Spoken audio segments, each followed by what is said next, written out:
Welcome back to the deep dive.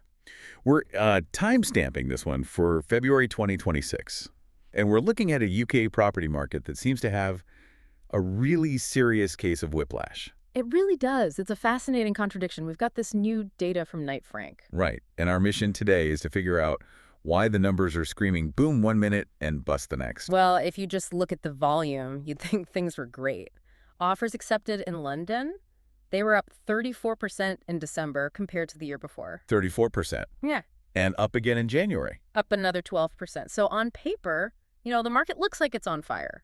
But that's the trap, isn't it? Because that fire feels more like a fire sale when you actually look at the prices. Prime central London prices fell 5% in the year to January.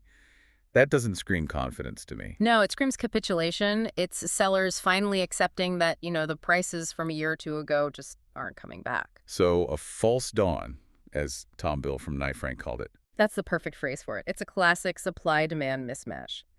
In January, sales instructions, so people listing their homes, they surged 15% above the 5-year average. The supply is there. But the buyers just aren't matching that energy? Not at all. The data shows the number of prospective buyers actually fell by 4%. So you have this flood of new houses for sale hitting a wall of what? Hesitancy. Exactly. It seems that relief rally after the November council tax announcement was a bit lopsided. Sellers were relieved enough to list, but buyers, they're still nervous. And that nervousness is coming straight from Westminster, isn't it? Oh, absolutely. The report points directly to the Peter Mandelson row and the general threats to Prime Minister Keir Starmer's position. It's created this heavy wait-and-see atmosphere. Let's unpack that a bit, because I think people often miss the direct link between a cabinet row and their actual mortgage offer. It's not just politics, right? It's about what the bond markets think will happen next. It's the fear of populism, really. Meaning what? A new leader comes in and starts making big, uncosted spending promises. Precisely. That's the worry. And we saw a similar thing in the Japanese elections recently. Bond markets are just allergic to debt-fueled spending. It's the Liz Truss nightmare scenario all over again. In a way, yes. If they sniff any of that instability, gilt yields spike, swap rates follow, and then suddenly fixed-rate mortgages get more expensive. Almost overnight. And that potential jump is what's keeping buyers on the sidelines. Plus, you always get the rumors of wealth taxes circulating when things get shaky. Which kills sentiment in the prime market. Okay, but here's the bit I found really interesting in the data. This kind of hydraulic effect.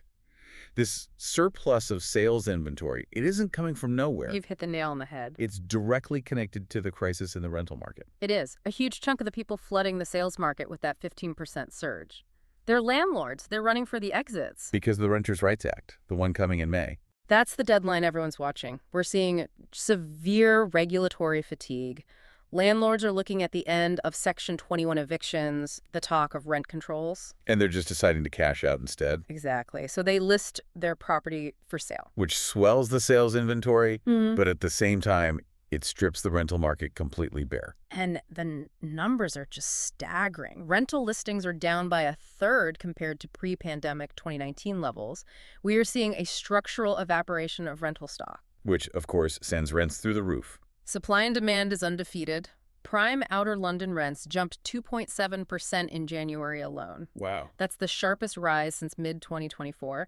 So you get this vicious cycle. Landlords flee, rents spike, sales inventory balloons, but political instability stops buyers from actually buying. It's a complete gridlock. And Tom Bill had that pretty dark warning about it, didn't he? He did. He said that by the summer, we might look back on early 2026 with fond nostalgia. As a period of relative calm.